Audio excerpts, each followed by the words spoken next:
Ladies and gents, hello and welcome back to another video. Today we've got a mid-2012 15-inch MacBook Pro, and we're going to be talking about how this thing stacks up here in 2025.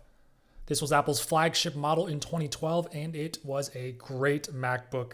It had a lot of really good improvements over the previous generations, and this thing was very relevant and quite powerful for many years after its release. This model is regarded by many as one of the best MacBooks that Apple has ever made, and today we're going to talk about it. Let's begin with the external design. So this is the last of the Unibody MacBooks, and it's a very familiar and a timeless design. Compared to current MacBooks, it is actually quite a bit thicker and quite a bit heavier than the new models. It's a very sturdy design, and there were really no design flaws with this specific model. Over here on the left side, we have MagSafe. This is MagSafe 1.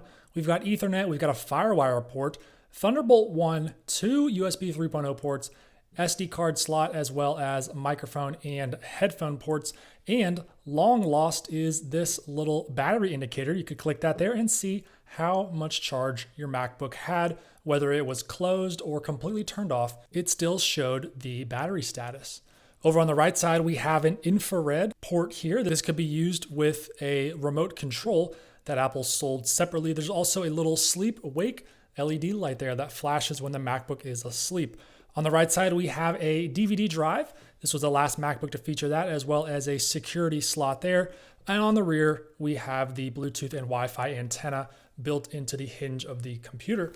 The bottom is not too interesting. We've got the full rubber feet that we all know and love, and this one is a little bit scratched up. And on the front, we have the Apple logo, and this does light up. So if we open up the display, the logo does light up. Apple began to phase that out in 2015 with the Retina MacBook, and soon, by 2018, every single laptop in Apple's lineup had no more glowing Apple logo. All right, so that is the externals. So moving on to the front, we have a 15.4-inch LCD panel. The resolution is not great. I will put that number up on the screen there. This MacBook was actually available in a couple different screen configurations. You could get an anti-glare display, which is my personal favorite of all time. I think it looks fantastic. And that had a higher resolution that I'll throw up on the screen right now. Several months after this thing's release, the Retina MacBook Pro came around, and that display was significantly better than what we have here on this Unibody. But that being said, it's not a bad display. It's a 60 Hz LCD panel, and if you're not doing anything that requires any fine detail or prolonged reading or writing, I think the display is just fine. Below the display, we've got the keyboard. This is a fantastic keyboard. It's very similar to the ones that Apple currently has on their MacBooks. This was well before the age of the butterfly keyboard. No problems with the keyboard on this MacBook. We've got two speakers on either side here. These do sound decent, but they are nowhere near as good as even the entry-level MacBook Airs that you can currently buy. Down below that, we do have a trackpad. It is not force touch, so this thing does physically click, and it is pretty loud. Take a listen.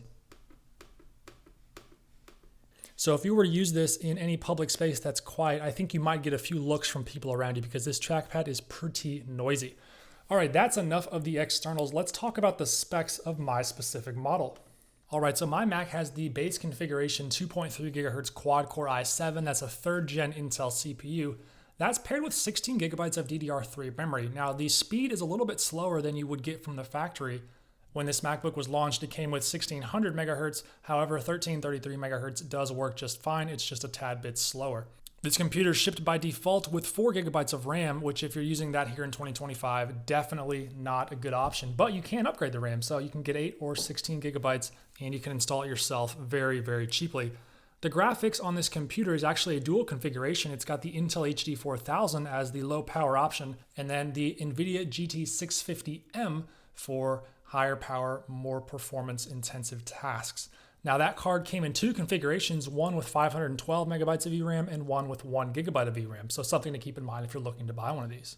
My specific model also has a 512 gigabyte SSD. I added that later on as an upgrade. That's something you can do super easy on these Macs. If you have a 2.5 inch solid state drive or hard drive, you can just unscrew the bottom panel and pop this thing right in, and you've got upgradable storage, which is really nice on this computer. Heading into system information, you can see a few more details of my Mac. We'll start with graphics. You can see this is the GT 650M.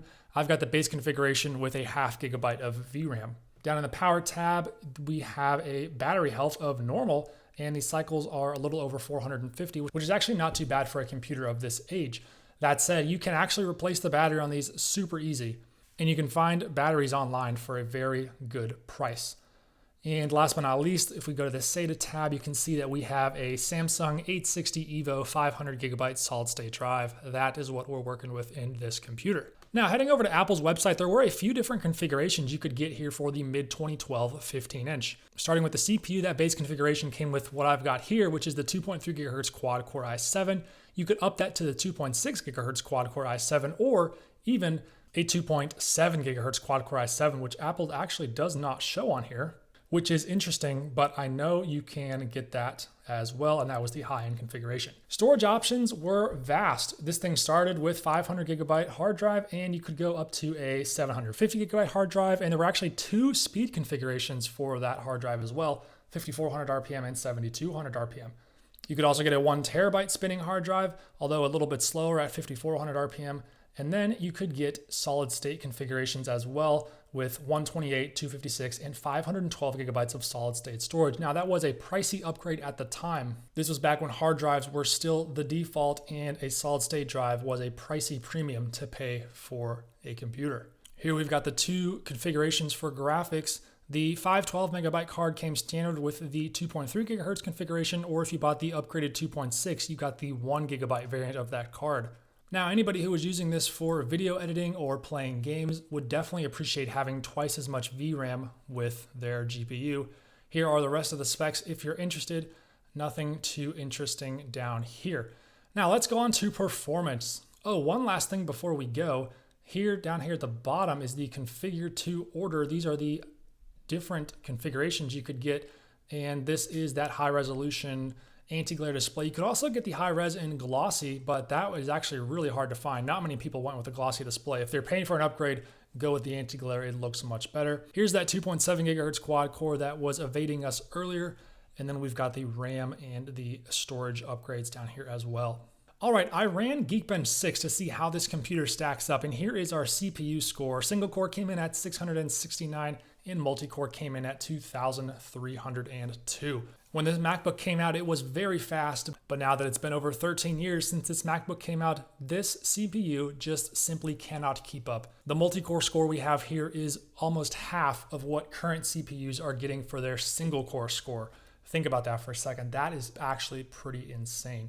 I also ran a graphics test, and this used the NVIDIA GT 650M, and we got a metal score of 3,085. To put that in perspective, the M1 GPU that Apple sold starting in 2020 scores around 20,000. So way better than what we've got here on this MacBook Pro.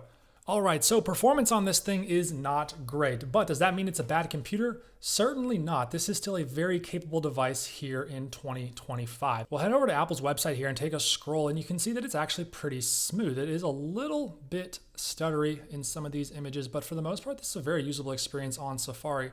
I think using this MacBook for web browsing is a great option. Very basic tasks like email, Safari, YouTube, typing documents, PowerPoint, Excel. This computer is going to be great at those things. But I do believe you can push this Mac a little harder than that. I actually used one of these exact MacBooks to edit some of my videos on several years ago. I had a configuration very similar to this, and I used Final Cut Pro to edit 4K 60 FPS footage that I recorded on my iPhone. And while the Mac was hot and loud, it got the job done. I never had any problems with it. I just had to be fairly patient. So video editing on here is definitely possible. However, if you're planning on doing that, you've got to have a solid state drive and at the absolute bare minimum, 8 gigabytes of memory. You can also play games on here. This thing does have that dedicated GPU, and its quad-core CPU is actually decently capable at some older games. And I think you'll find the experience not to be too terrible, especially because the resolution of this display is not all that good. So it doesn't have that many pixels to push on the display. So I think you can actually get away with playing some older and maybe even some games that came out after this MacBook was released and have it still be a fairly decent experience. I think managing photo libraries on one of these is also a fantastic option. Although the display is not great, you can hook this up to an external monitor through that Thunderbolt port, and that allows you to get some better resolutions as well as higher refresh rates. I believe this thing is actually capable of doing 1440p at 120 FPS. I hooked it up to a monitor I've got on my main desk, and it was able to do that just fine. Something else that you guys may not be aware of is the Intel MacBooks have built-in Boot Camp Assistant. What that is it allows you to install Windows natively on the computer. It's a dual booting process where you split the hard drive and you can install Windows on a partition, and it natively boots into that. It's a very cool feature that Apple does not offer anymore on the Apple Silicon computers. But if you need a MacBook that can also double as a Windows computer, Boot Camp Assistant is a good tool to get that done, and that's something you're not able to do on any of the newer Macs.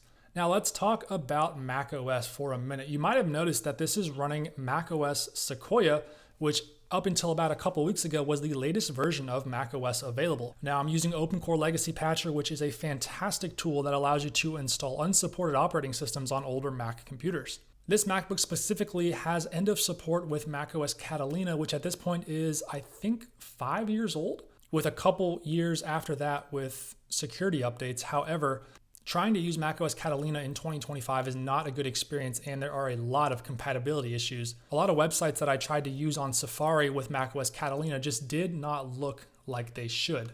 I used the OpenCore Patcher here to upgrade to macOS Sequoia, and the performance is actually not bad. I will say the battery life is not as good because this computer is having to use more processing power to run this version of macOS because it is quite a bit more demanding, but it does it just fine, and honestly, it's not a bad experience.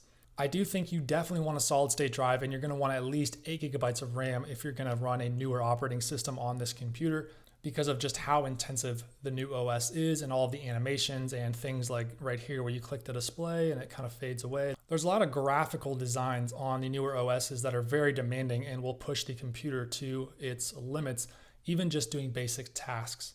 I would say the 2012 is probably the oldest MacBook that you can comfortably run macOS Sequoia on.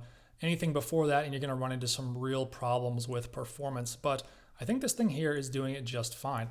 Now, one last thing I want to check before we go is the current pricing of this mid-2012 MacBook Pro. So if we head over to eBay, we're going to see how much these things are selling for. So if we search MacBook Pro 15-inch mid-2012, and we're going to go to the, actually no, we'll just do this. We'll sort it by newly listed, and we'll get a feel for what you would see if you were opening up eBay and typing this in. So it's a little bit tricky because you may run into some 2012 Retina models, which are not a good value because those things have a fatal flaw with the logic board, and it presents as GPU problems where it doesn't display anything on the screen. So it is not a good computer to get. But the mid-2012 that I've got here is a great option for the price. This says 2012, but I feel like this is going to be a 2010, and it looks like it is. Yeah, it's a 2010. A lot of people label the 2011 and 2012 models as 2010s because on the bottom plate, they actually do say 2010 on them. Apple just never changed that. Now I'm going to do buy it now because auctions are sometimes not a good feel. And I want one that is in fair condition. This one says parts only, but it looks like it's working. Let's see what this thing is about. So it's missing some keys and not a great option if you're going to have to do some work on it. Here's a couple for around $150, $160. So to be honest with you, these are still decently expensive for what they are. And okay, here's one for $70. It's listed for parts. Let's see what's going on with this one. So this is a 2012. It's got the appropriate specs there. It's got a 500 gigabyte hard drive with 4 gigs of RAM. That is not great if you're going to be using this here in 2025. So for $70, there's got to be something wrong with it. Why is this listed for parts? Okay, trackpad is not working. So unless you are able to replace the trackpad, which to be fair is actually not a terribly complicated process. So if you're looking for a deal, you could probably pick up a used trackpad for like $10 and replace it yourself. But I'm honestly not loving the price of these. These are still pretty expensive, and I think people are selling these higher than they should be because this was such a popular laptop for such a long period of time. The 2012, both the 15 and the 13-inch held their values for quite some time because they are very powerful. They have metal graphics support, which is something I really didn't talk about, as well as Bluetooth 4.0, faster Wi-Fi. They've got the USB 3.0 ports. Those are all new features on the 2012 that really extended this thing's lifespan beyond what it probably was capable of doing. Apple future-proofed this device very well, and it was built fantastically. So it seems like the only problem with this computer, as I've been rambling there for a little bit, is that the hard drive is erased and there's no macOS installed on it. So other than that, for $110, you can get basically the exact same computer that I've got, although it does have a hard drive and it's got half as much RAM. But keep in mind, you can actually upgrade that later on if you want. So can I recommend the mid-2012 15-inch MacBook Pro in 2025? I think the answer is probably no. The reason is because you can get newer MacBooks like the 2015, which is a whole lot better for basically the same price. But I do think this is a very cool computer. It looks nice. It's kind of got a nostalgic feel to it. You can upgrade a lot of the components yourself, which is sort of fun. You can put new RAM in, new storage. You can replace the battery. Almost every component on this computer is fairly easy to replace. Even swapping the logic board can take like only a half hour if you've got the right tools and know what you're doing. It is a very upgradable and repairable computer. And I think if you want a fun project to kind of build your own Mac, a 2012 Unibody MacBook is a great and a fun computer to do that with. All right, I hope you guys enjoyed this quick review of the mid-2012 here in 2025. This was a computer that stood the test of time. However, I think this computer has probably seen its time come. This thing is really not that useful anymore, and for the price, there are much better options available. All right, that's gonna do it for this one. Thank you guys so much for watching, and as always, I look forward to seeing you in another one of my videos.